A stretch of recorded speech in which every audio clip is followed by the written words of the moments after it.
কোরবানির ঈদের নামাজের প্র্যাকটিক্যাল নিয়ম জানতে চাচ্ছি। প্রশ্নটি করেছে মিরাজ রহমান, আক্কেলপুর থেকে, জয়পুরহাটের। ঈদের নামাজ মানে এই যে কোরবানির ঈদের নামাজের প্র্যাকটিক্যাল নিয়ম, আসলে কোরবানি ঈদের নামাজ আমরা যেহেতু বছরে একবার পড়ি, রোজার ঈদের নামাজও বছরে একবার পড়ি, এই জন্য আওলায় ফেলায় অনেক সময় আমাদের ভাইয়েরা। ঈদের নামাজ এটা হচ্ছে ওয়াজিব নামাজ। তাহলে আপনি নিয়ত করে আসবেন যে 2 রাকাত ওয়াজিব নামাজ, ঈদুল আজহার নামাজ আদায় করার জন্য আমি মসজিদে আসলাম। কিভাবে আদায় করবেন? ইমামের পেছনে আপনি ইক্তেদা করবেন, তাই না? তো ইমামের পেছনে যখন ইক্তেদা করতেছেন, অতিরিক্ত 6টা আপনাকে তাকবির দিতে হবে।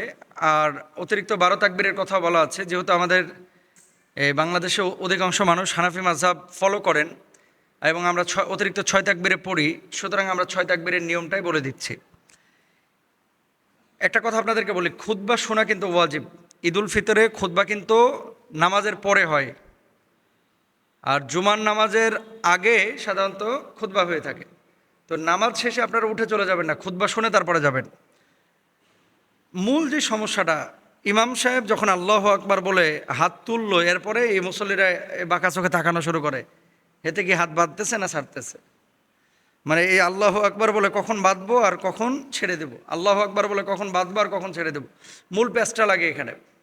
ইমাম সাহেব আল্লাহু আকবার বলে প্রথমেই আপনি নিয়ত করে দাঁড়াইলেন, তাকবীরে তাহরিমা বলা হলো, ইমাম সাহেব আল্লাহু আকবার বললেন, হাত তুললেন, আপনি হাতটা তুলে হাত বেঁধে নেবেন। আচ্ছা, বেঁধে কি করবেন? বেঁধে সুবহানাকাল্লাহুম্মা ওয়া বিহামদিকা ওয়া তাবারাকা ইসমুকা ওয়া তাআলা জাদ্দুকা ওয়া লা ইলাহা গায়রুক সানা পড়বেন।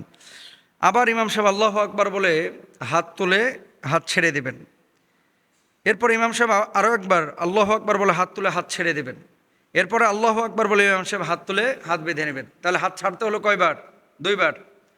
আপনি প্রথমে বাঁধলেন, তারপরে মাঝখানে 2 বার ছাড়লেন, এরপরে আপনি হাত তুলে হাত বেঁধে নিলেন, সূরা ফাতিহা পড়লেন। সূরা ফাতিহা যখন ইমাম সাহেব পড়তেছে, আলহামদুলিল্লাহি রাব্বিল আলামিন, এই যে আলামিন বলে গ্যাপ দিচ্ছে, আপনি যদি মনে চাই, যেহেতু বর্ণনা দুটোই আছে, নবীজি বলছেন ইমামের পেছনে যখন মুক্তাদি ইক্তেদা করবে, ইমামের কেরাতি মুক্তাদির জন্য যথেষ্ট হয়ে যাবে। তো আলামিন বলে যখন গ্যাপটা দিচ্ছে, তখন আপনি ইমামের পেছনে ইক্তেদা যখন করতেছেন, আপনি ওই আয়াতটা পড়ে ফেলান, আলহামদুলিল্লাহ রাব্বিল আলামিন বলে ইমাম থামছে, আপনি আলহামদুলিল্লাহ রাব্বিল আলামিন বলে দেন। আর রহমানির রহিম যখন ইমাম সাহেব বলতেছে, আপনিও বলে দেন।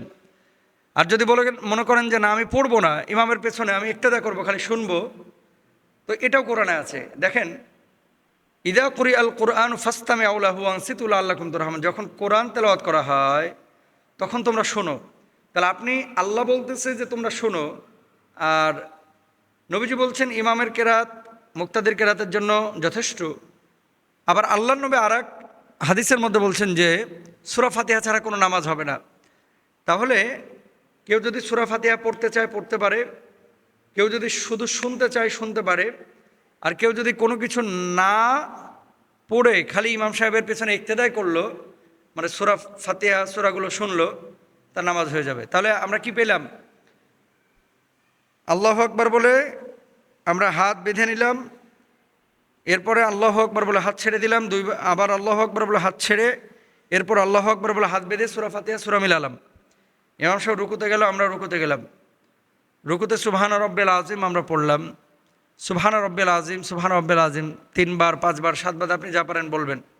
রুকু থেকে উঠে আমি সিজদায় গেলাম, সিজদায় যাওয়ার পরে সুবহান রব্বিল আলা, সুবহান রব্বিল আলা আপনারা পড়লেন। এরপরে 2 সিজদা কমপ্লিট হয়ে যাওয়ার পরে আপনি উঠে গেলেন। উঠে যাওয়ার পরে আপনি সূরা ফাতিহা পড়বে ইমাম সাহেব, আপনি সূরা ফাতিহা শুনবেন, অথবা সূরা ফাতিহা নিজেও পড়তে পারেন। সূরা মিলাইলো ইমাম সাহেব, আপনি ইক্তেদা করলেন। এরপরে ইমাম সাহেব রুকুতে যাওয়ার আগে অতিরিক্ত তাকবীর বলবেন, আল্লাহু আকবার বলে হাত তুলে হাত ছেড়ে দেবেন, আবার আল্লাহু আকবার বলে হাত তুলে হাত ছেড়ে দেবেন, আল্লাহু আকবার বলে হাত তুলে হাত ছেড়ে দেবেন। এরপর আল্লাহু আকবার বলে ইমাম সাহেব রুকুতে যাবেন, আপনারা রুকুতে চলে যাবেন। রুকুতে যখন চলে গেলেন, রুকুতে যাওয়ার পর আবার সুবহান রব্বিল আযীম পড়লেন। পড়ার পরে রুকু থেকে উঠে আপনি সিজদায় গেলেন, সিজদাতে সুবহান রব্বিল আলা, সুবহান রব্বিল আলা পড়লেন। ইমাম সাহেব সালাম ফিরাইলো, আপনিও সালাম ফিরাই দিলেন। রোজার ঈদে এই সমস্যাটা হয় না, কোরবানির ঈদে বেশি সমস্যাটা হয়। মানে এত ব্যস্ত গরু নিয়ে, খুতবাটা শোনে না, কিন্তু এই গরু জবাই করা যেমন আপনার উপর আবশ্যক, খুতবাটা শোনাও কিন্তু আপনার উপর আবশ্যক। খুতবাটা শোনে না, তাড়াহুড়া করে খুতবা ছাড়াই চলে যায়, নামাজ ইনকমপ্লিট থেকে যায়। এই জন্য আমরা এগুলো খেয়াল করব। তারপরে এই কোরবানির দিনে বেশি বেশি আমরা সে তাকবীরটা দেব, আল্লাহু আকবার, আল্লাহু আকবার, লা ইলাহা ইল্লাল্লাহু, আল্লাহু আকবার, আল্লাহু আকবার, ওয়ালিল্লাহিল হামদ। তো নামাজের প্র্যাকটিক্যাল নিয়ম আমরা জানলাম, প্রথম রাকাতে 2 বার আর দ্বিতীয় রাকাতে 3 বার, মানে হাতটারে ছাড়তে হবে, এটা মাথায় রাখবেন।